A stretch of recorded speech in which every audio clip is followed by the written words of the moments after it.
বলেন।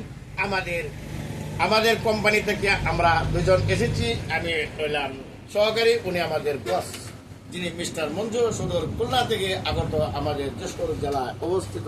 উনি বর্তমানে স্যার হিসেবে আছেন।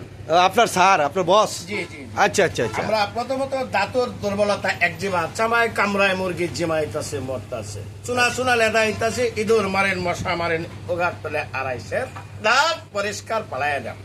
আচ্ছা আচ্ছা এই আচ্ছা। আমাদের মলমখানা। আসেন আমাদের গাড়ি নিকট, আমাদের মলমখানা দেখেন।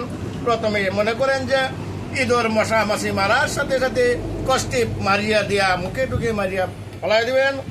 মনে করেন 2 মিনিট আমাদের পরিষ্কার।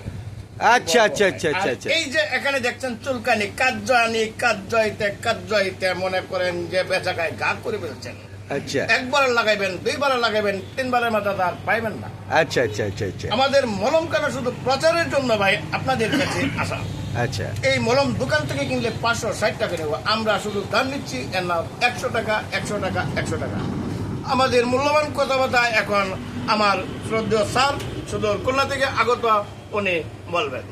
আপনি কি কিছু বলবেন স্যার? ও বা স্যার দই চুপ থাকে, তার মানে ওষুধের ভিতরে ভেজাল আছে নাকি? ঘটনাটা কি এরকম? না না, হ্যাঁ? স্যারে কিন্তু এসব কথা যার সাথে বলে না। ও, আচ্ছা আচ্ছা আচ্ছা। তার সাথে কথা স্যারে বলে না। স্যারের যখন এই দেখ